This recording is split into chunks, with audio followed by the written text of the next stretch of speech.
Hey, I'm Undrai Fizer. Hey, join me tonight, if you will, for U Talks at 7676 Hillmont, third floor. Hey, we talk about an array of subjects in purposeful matters, so join me if you're able. Hey, I just wanted to leave a thought with you, and I call it the pleasure of excellence. You notice whenever we did limiting things, limitations or sin, or carnal, or just having our way in the flesh, we wanted the full, undiluted pleasure of wrongdoing, full, undiluted pleasure of sin, irresponsibility. If I fornicated, I wanted it undiluted. If I lied, I did it fully the way I wanted to do it. Whenever I lived according to the flesh, there was a pleasure to it. That's why you do it. And that's why you're consistent with it. And that's why you begin to pray for deliverance, because you're living something that's pleasurable to you. Now, you may change the narrative and say it's not sin. You may call it a problem or a weakness, because you're never going to really call sin, because you already know in your heart that your heart is better than what you're doing. And you might begin to compare yourself and say, I'm not bad like everybody else. Or you may say, this is my business, whatever it is that you do. But I'm not here to talk about that. I just noticed that whenever we do irresponsible things, we enjoy the pleasure of it being undiluted. But whenever we have to do excellent things, it's like we need excellence diluted with something else. There is no pleasure in doing it correct. Because to do something correct means it's going to have to take away something from you. And whenever we are asked or compelled to do something proper, the right thing always must be diluted in order for us to have a good taste about it, in order to keep doing it. Like, do your homework. You know, if you do your homework, you could go outside. Not do your homework for a good education, for a better life. No, if you do your homework, I'll let you go outside to play with your friend. It's like excellence always had to be diluted, because there is something in us, in most of us, that don't see the pleasure of excellence.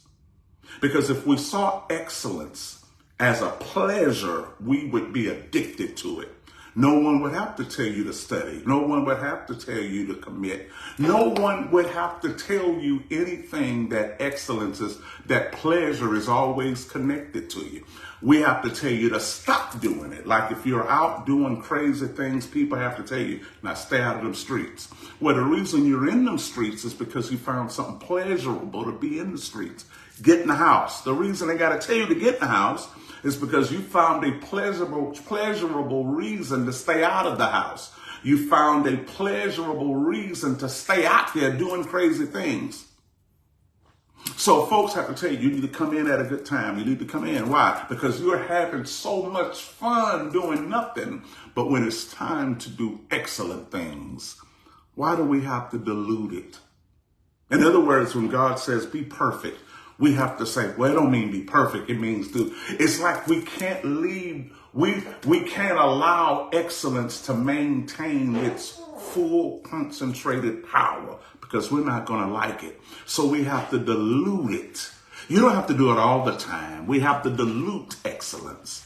Well, you don't have to have it all together. Just give me a few. Raise hands if you know what I'm talking about.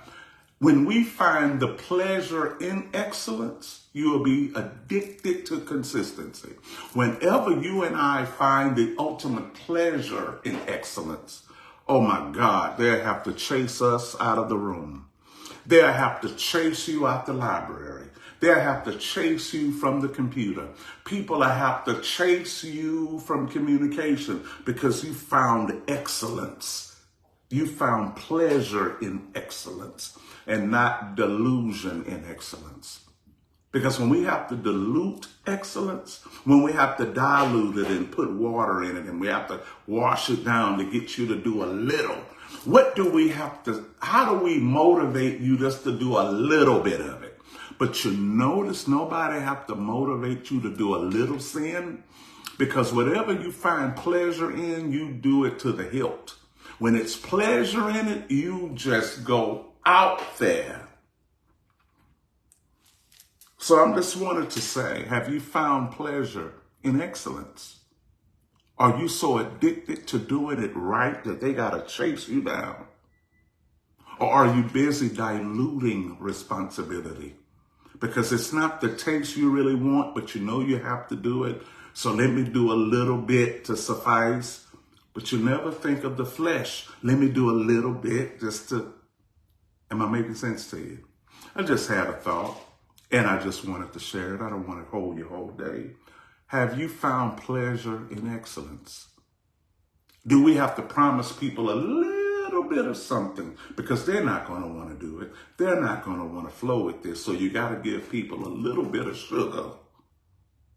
But you don't never have to give people sugar when it comes to sin or the works of the flesh. Because that's sweet to us already. To be nothing. To die feels so sweet. To be nothing. To be inconsiderate, to be inconsistent tastes really good. To be convenient tastes good.